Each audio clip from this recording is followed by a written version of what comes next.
Hello, it's Roger Bisbee back in the shed with another tool test. I've had a week's holiday, so I feel great. I feel infused and energized and ready to rock and roll. So what did I find? When I came back, waiting for me, this Metabo Mitre saw, cordless mitre saw. The battery wasn't in it, and I'm going to take the battery out straight away because I'm going to be handling the blade and I want to be safe. I've survived with all my fingers so far, so let's keep up the good work. What we've got here is a cordless 18 volt mitre saw LTX 216 using the LTX battery system that is used in other Metabo tools. What Metabo do is everywhere there's a function, they stick a little red knob. That releases the blade. On the other side there's another red knob, and that operates the depth stop, and the depth stop has a little slide there, so if you want to use the depth stop, you take the slide out, you can adjust the depth there. There's a gauge as well to tell you how deep that trenching cut is, and you can lock it off in that position. So if you're doing multiple trenching cuts, then that's a good thing. I don't know of any mitre saws that don't have that function in some form or another, but that's a good simple one, not likely to get knocked off. So we've got red knobs galore. We've got a left or right hand operation on the lever here, on the button. So if you press your thumb in, but as you do, I can't do it on the wrong way round, but you know what I'm talking about. If you press that in to operate it, you can do it left or right handed. We've also got on the top, if I can just tilt it up and show you, on the top we've got a couple of buttons here which give us a light and a laser. I like a light and I like a laser. Most saws again seem to have some kind of laser guide on them, but the light is also good if you're trying to work, and obviously in the sunlight you can't see the laser anyway very well. Another red knob on the front takes us to the presets, and they're all marked out nicely on the front. We've got all the usual presets, 22.5, 30, 45, and also you can go past the 45 to 47.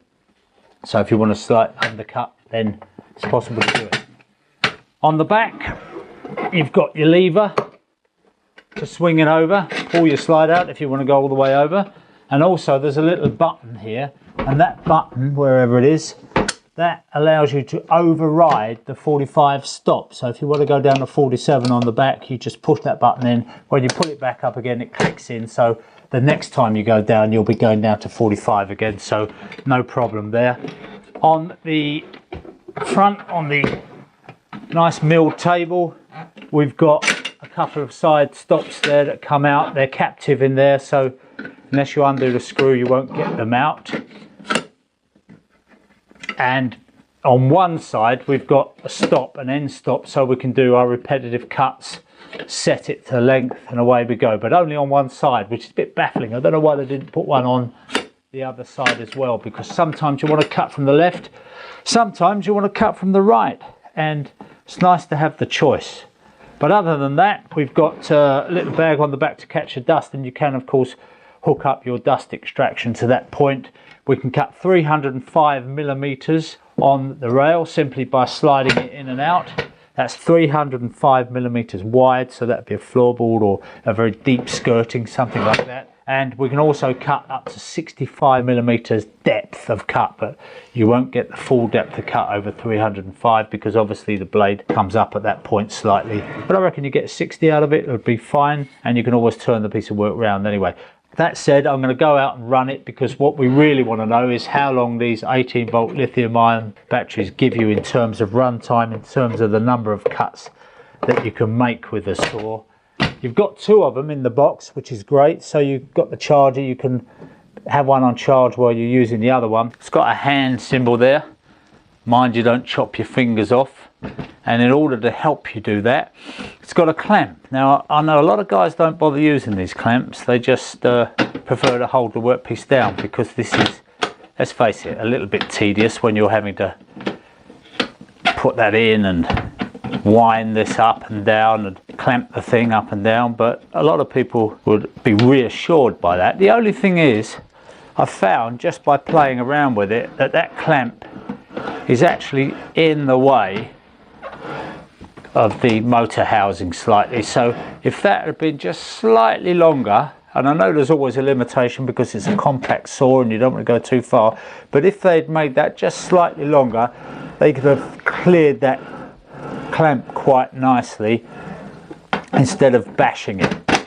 So in that position, what you'd have to do is swing the clamp out to the side to that position in order to stop it being bashed, which is no bad thing, of course, but you're getting close to the end of the workpiece there. So if you put that out and you put the clamp to one side, no harm done. But for me, for a little bit more thought, they could have solved that and just extended it, but maybe they'll do that in the next version. Who knows?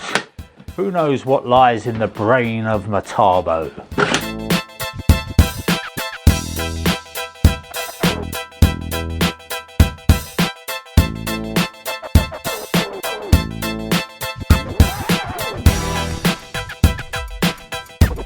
So that was it. That was a good old test that we did there. I ran it through all kinds of random scraps of timber, to be honest. Everything that I could find, everything I needed to chop up and get rid of for the wood burning stove, I cut with this saw. And it did cope with it. I mean, that 65 millimeters depth of cut, it can cope with some fairly big bits of timber. You will easily get 200 4x2 cuts out of this. If you want to go through 4x2 softwood, you will get 200 cuts out of it. It'll cut those sheet materials, it'll do all those jobs.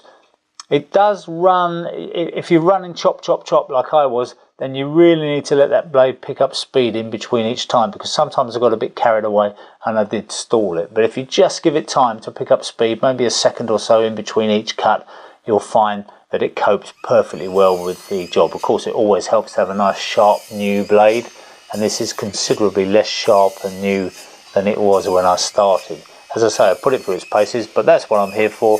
If you had to choose, if I had to choose, it would always be a mains powered machine, but it'd be handy to have one of these at some point or another.